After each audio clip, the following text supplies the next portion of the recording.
Born in prison, kicked to the street at 7, back to prison by 15, formed his own gang by 16, executed in the electric chair before turning 17, and they called him Baby. Baby Amma.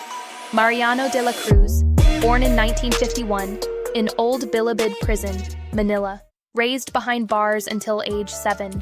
His mother was his inmate. At the age of 7, she died from an overdose inside her cell. After his mother died, they kicked him out to the streets. He slept on cardboard under bridges, stole food, fought off drunks, got cut more than he spoke. He ran errands for the wrong men, saw people stabbed, saw one burn.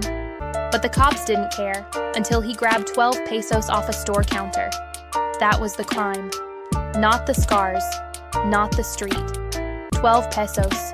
But instead of a slap on the wrist or juvenile facility, the court threw him into the most brutal adult prison in the Philippines.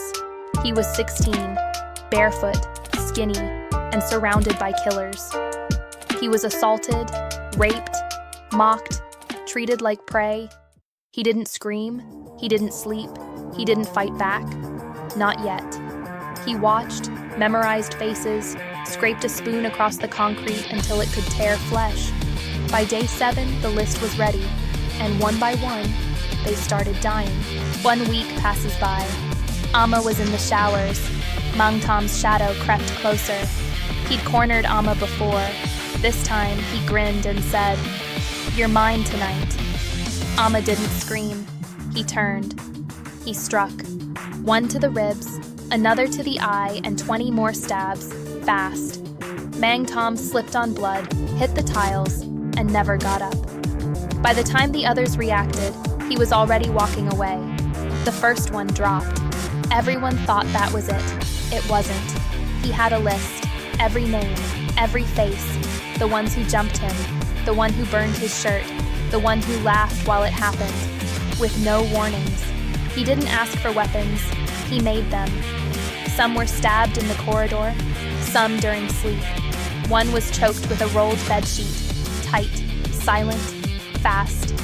By the end of the 3rd week, 6 bodies, all from the same cell block. No one confessed. No one dared speak his name.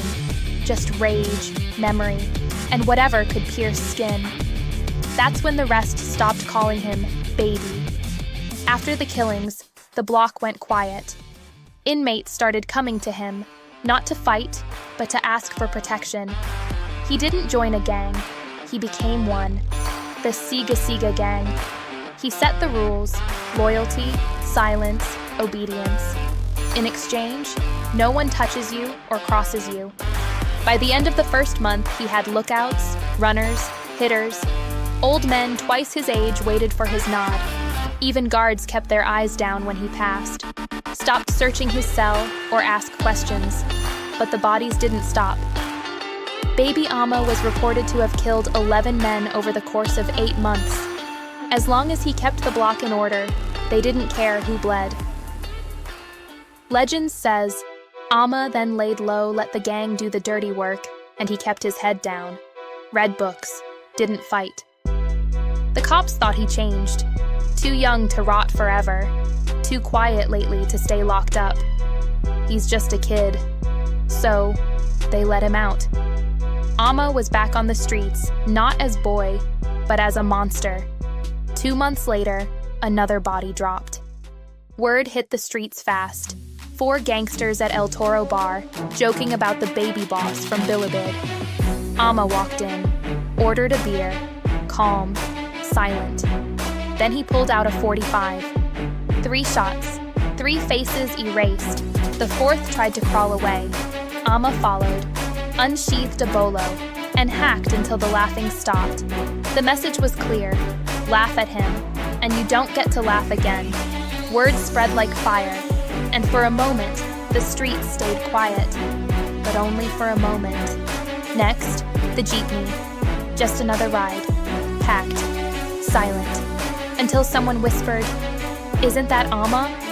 He stood, and with no hesitation, he pulled his pistol and shot the guy who spoke, straight through the head. Then he turned to the passengers and said, "Empty your wallets. Say my name again. I'll visit your kids." No one argued. No one ever did again. And still, silence wasn't enough. 3 weeks later, another name made it past the whisper filter. Ernesto Mendoza. He bragged loud about sleeping with Amma's girl. So Amma followed him. No threats, no show, just a dark alley and a blade. He stabbed him 15 times, each one deeper, angrier. By the time cops found what was left of Ernesto, it didn't look human. Amma had already disappeared. At that point, even the walls were scared of him. 30-plus bodies, no courtroom, no trial. He didn't confess. He didn't need to. Every hit was a signature. Amma fled to the mountains but was found a week later alone. He didn't fight, didn't run, just looked them in the eyes and said, "I'm finished." His trial was quick. The media feasted. The courtroom overflowed. A boy who led a gang and murdered more than 30 people was about to make history. Before his 17th birthday, baby Amma sat in the electric chair. His last request? A mirror, so he could watch himself die. Some say baby Amma was born evil. Others say we created him, a child raised in a cage, taught nothing but violence and betrayal. Psychologists described his mind as fragmented, classic signs of complex PTSD, antisocial traits, and dissociation. In simpler terms, a child who was hurt so many times, he stopped feeling anything at all. His story led to widespread reform efforts in the juvenile justice system, but it also gave birth to legend. The question is, what's worse, a boy who kills, or a world that taught him to?